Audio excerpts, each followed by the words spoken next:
เคพี่น้องเอ้ยเปิดภาพมาเบาฝนเสกรถก่อนพี่น้องเอ้ยเพราะว่าเขาไปทางไกลเลยพุ่นพุ่น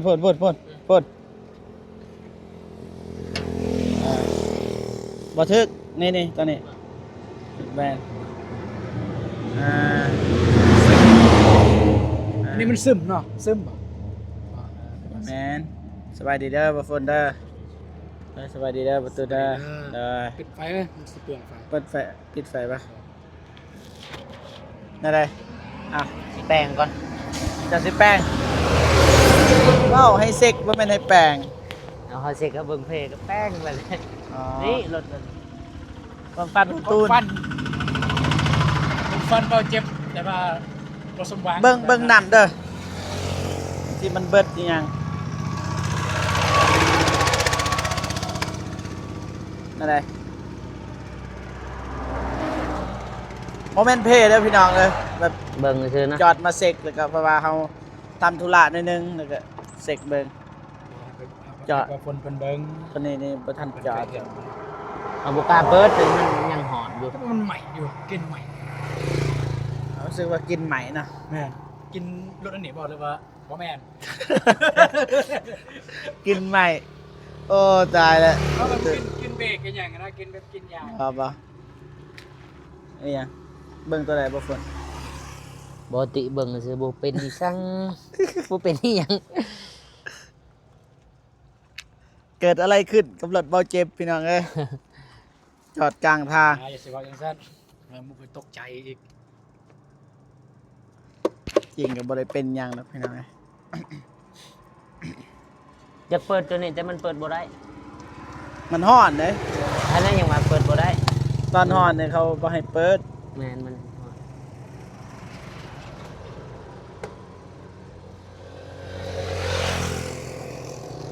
ขับน้ำหัวไฟ หึ หัวไฟมันแหง แนวใดเครื่องจักรอหยังเว้าบ่ตาม จัง ที่ ห เขา วะ เห็น แล้วแปลกหูแปลกตาบ่เคยเห็น บ่เคยเห็นบ่ แม่นคือโตโยต้ามันก็ตามคือรถเอา อ๋อ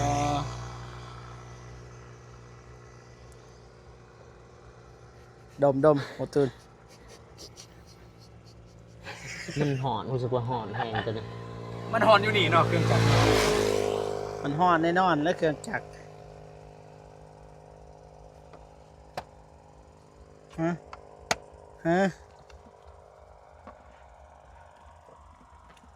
หักคักๆนะ ว่า นี่ยังอยู่ มันเถื่อ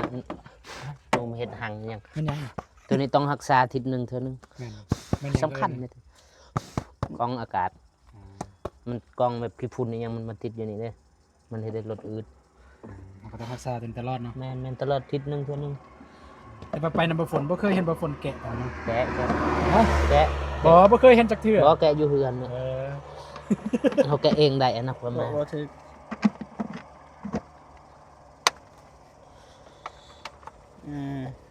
เป็นบอกฝน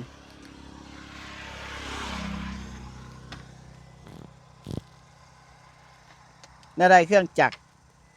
เก่าหรือว่าเก่าแหงมา มันก็บ่ได้เก่า มันสมกับปีนะ แม่นกี้ อู้ไวเลยเอาเล่นบ่ได้สำนัน ฮะ รถนี่เล่นบ่ได้ แม่นมันเบา ลอยปลายได้สำนันเลย ห่อนผิดปกติบ่ตัวนี้รู้สึกมันห่อนแฮง เขาเอายังหันบ่ฝน ท่อนี้แหละอายนำมัน เนาะฮอดเนาะ ไหนสิกล้าขี่วะหรือว่าเอานำมาหดบ่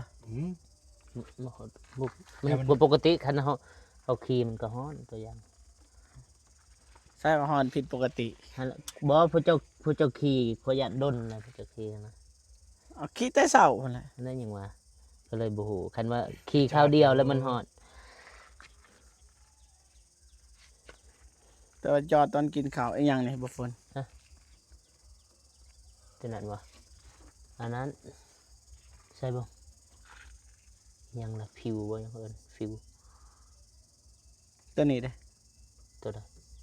สายหม้อไฟจะบ่เห็นวะตัวนี้ซกบ่ นี่เบาฝน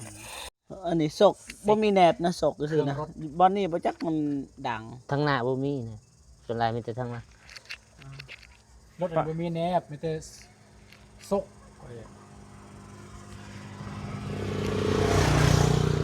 เดี๋ยวมันก็เย็นลงเลย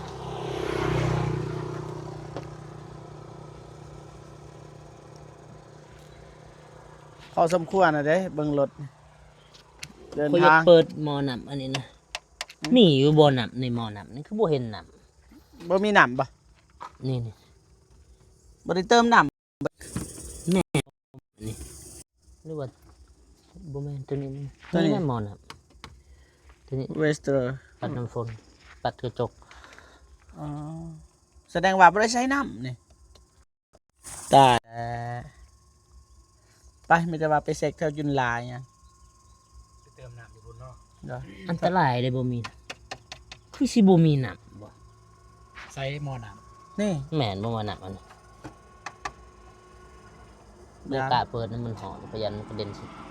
มีแต่ไปฮอดจุนลาว มีบ่หานจิล่ะบ่ฮู้สิกองอันนี้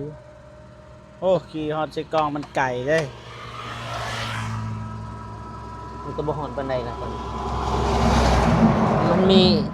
เสื้อเก่านะมาพันเอาหมวกเจ้าบ่ตุนมาเปิดเด้อ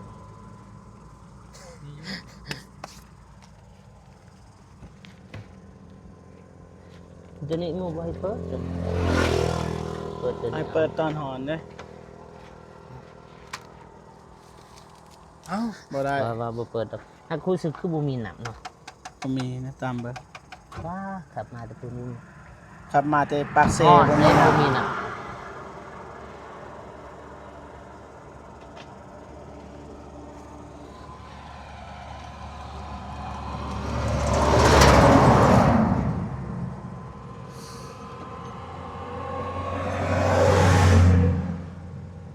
น่าจะเปิดบอลนี้นะ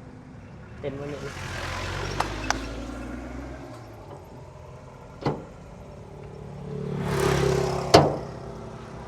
อันแห้งๆเลยป่ะหรือว่าธรรมดา ธรรมดา บรรยากาศ ยังอีกได้แล้วตบอีก พอดีบอลพือออกมาตอนนั้นครับ ไปไปพี่น้องเอ้ยเดินทางต่อ จนโมโหว่าติดจักรแล้วบ่ คือมันนิ่มเนาะ มันบ่ดัง เครื่องจักรมันนิ่ม แต่ว่าเครื่อง ส่วนไรไอ้ชันมันจะนิ่ม ช่วงล่างมันบ่ได้ช่วงล่าง มันเป็นเครื่องจักรนิ่มเครื่องจักรจะไม่ได้ยินเสียงนะ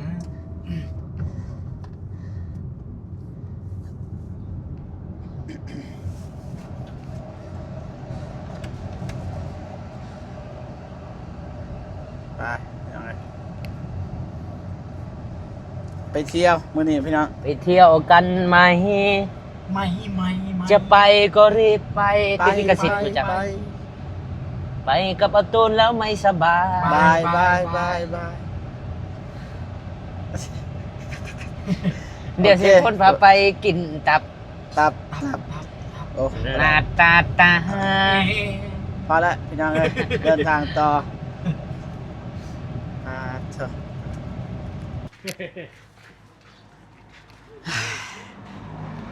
มาเซ็กหม้อน้ำพี่น้องเอ้ยขี่รถวินหัวพี่น้อง ถ้าบ่มีน้ำยาบ่ นี่วะ นี่พี่น้องเอ้ยหอดมือสร้างแล้วบ่มีน้ำป่ะตา ได้เฉพาะ บ่ฝนเลยคันบ่มีบ่ฝน พอประตูนก็เบาแล้ว แม่น ตอนมันมีฝน บ่มีน้ำเลยบ่ โบแห้งเลย อ่า สมพ่อหอดทอนั่น เขาเล่นหยังวะน้ำอายแล้วก็บ่มี ไม่มีบ่ บ่ บ่เติมน้ำธรรมดาได้บ่ เอาสั่ง ไปกะบ่ รู้ว่าเติมบอลนี่หรือบอลนี่บอล ตามอ่าน ก็เติมอยู่นี่เลยนี่ ว่าเลยทำอายเพราะการไปใส่ละอายเผาก่อนมันบ่มีตัวหนำนะตัวนี้ใช้เลยบ่ตุน ใส่เลยปะ สุดเจ้าใช่เลย ว้าวแล้วสุกเจ้า โอ้ย บอกว่ามันเติมน้ำอยู่แล้ว แต่ว่ามัน แม่นแต่ว่ามันบ่มีน้ำยาเลย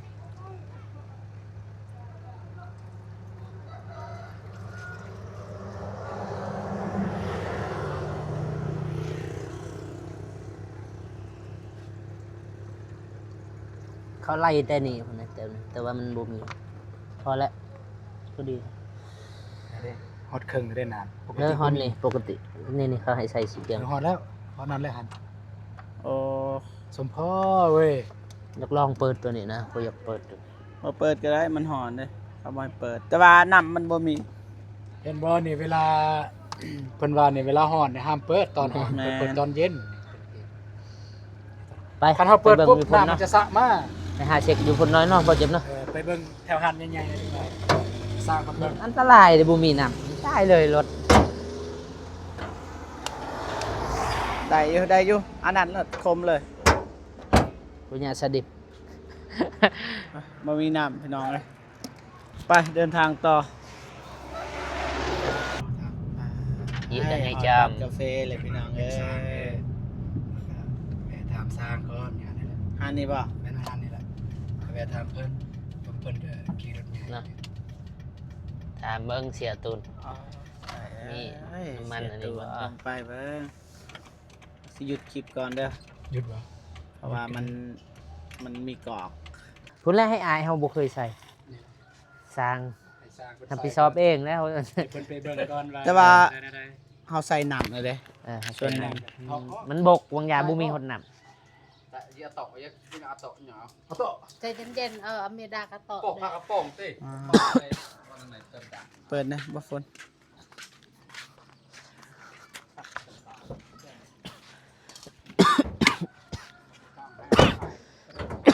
บ่ทุนแก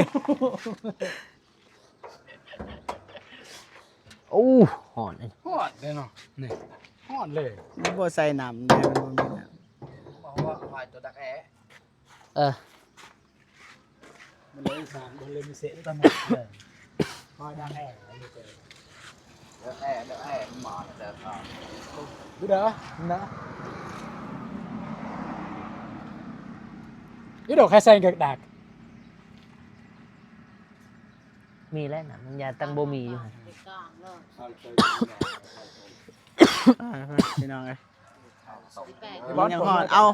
อาแพรมาปกแล้วก็เปิดได้อยู่ คิดว่าแพรยันมันดันนะถ่ายเลย หยุดก่อนก็ได้ เอ้า มันคือกันรถ ได้ Vivo บ่ฝนอายเพิ่นว่าแบบใด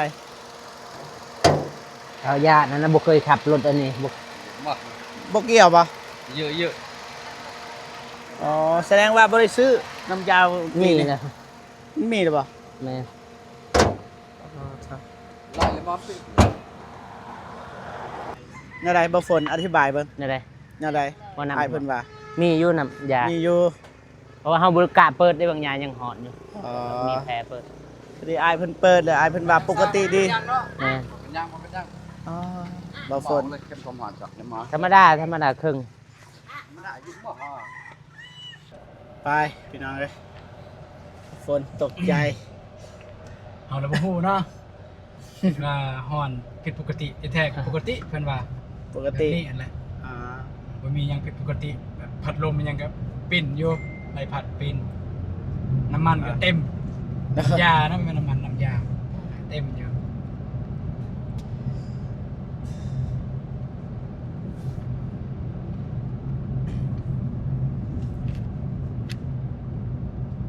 กลางคืนก็บ่ย่านเนาะ มีตาอยู่บ่ มี ยานว่าบริเซก เมื่อมื้อ ล คื อง น เบิ่งลองเบิ่งตามันขึ้นอยู่ บ่เห็นเนาะ บ่เห็นเนาะบาง มันก็แจ้งเตือนอยู่นี่แต่ว่า แม่นแจ้งเตือนตาสู มันสิมอดในนี่คันว่านะ ได้อยู่ แสดงว่าคันเฮามอดปึ๊บนะระบบกลางคืนมันจะมอดเลยจะบ่เหลื่อมตา ล่ะบ่ฝนรู้ คิดว่านะบ่คิดว่า แม่นเลือดตาบ่คอยลองแล้วเมื่อคืนนี่เด็กน้อยเปิดไฟอยู่นี่นี่มันก็เลยเลื่อมตาเลยสมพอยามในโทรศัพท์บ่ฝนบ่ยานะ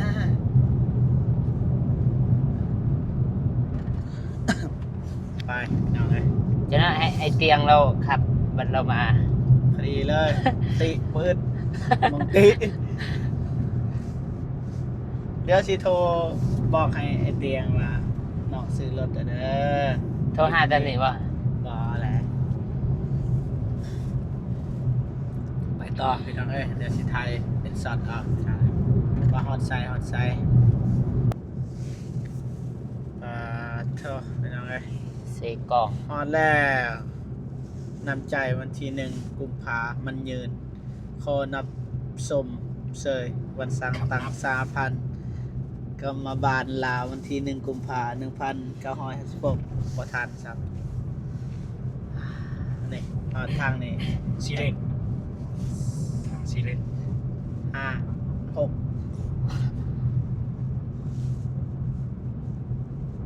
ตัวนั้นบันจอดรถก็เห็นเนาะ จ้ะ นี่ บ่นารถจักรบ่ รถจักรบ่ก็เอิ้นว่าจักรเล่นนี่6บ่ ซี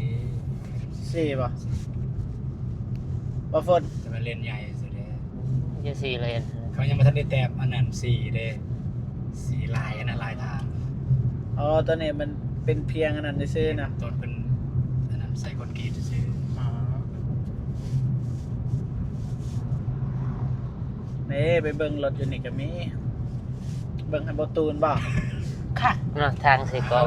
อายอายครับ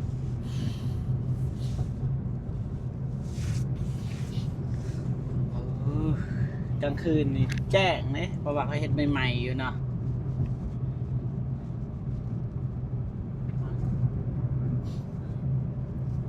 บ่ฝนขับสำรถบ่ฝนเลยแบบเสียดนะนี่บอนนี้แล้วขายรถแต่ก่อนอ๋อตอนนี้ก็ยังนี่เลยพุดโอ้มันรถ คาย ใหญ่ ส่วนนี่ เป็นบริษัทแล้วนี่นี่บอนนี้ศูนย์หลังการขายพุดรถอยู่เทิง นี่ว่ารถพวกนี่ปั๊มน้ำมัน หึ นี่รถ โอ้รถเขื่อนป้าเท่าใหญ่เป็นใหญ่เลยสองหลัง เพื่อนพ่อหักเฮา ป้าหักบ่คนบ่ แม่น ปัดเท่า แต่ว่าเราบ่หักเฮา เราตี ไรนี้นะเอาเสียงดังเลย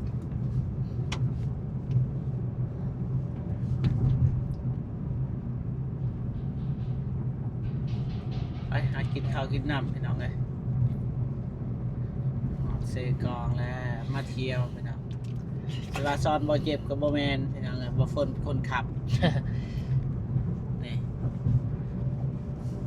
ลองรถก่อนวันนี้พี่น้อง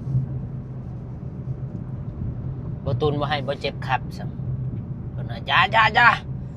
มั่นใจนะ ดีแหละเขาขับดนอาสาป้าปตทเซก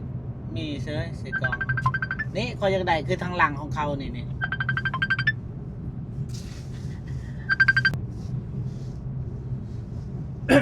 เอาถือว่าเส้นทางยาวนะ คักเนาะเส้นทาง คันแบบนี้แต่นี่ฮอตเซฮอตท่าแตง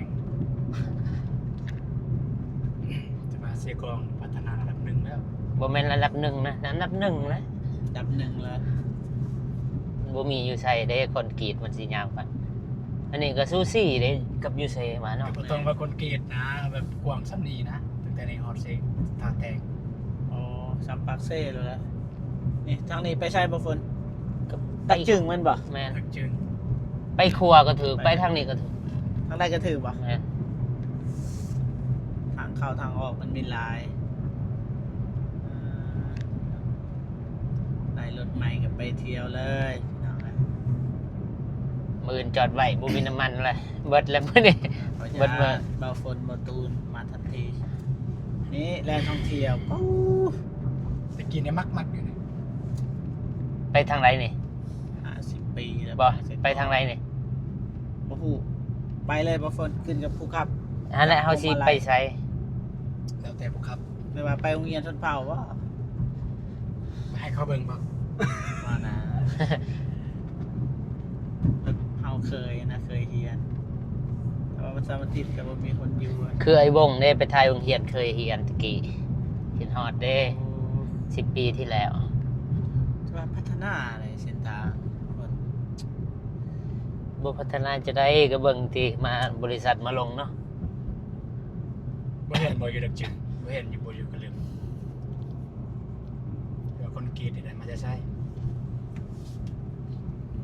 ดีแล้วครับพัฒนา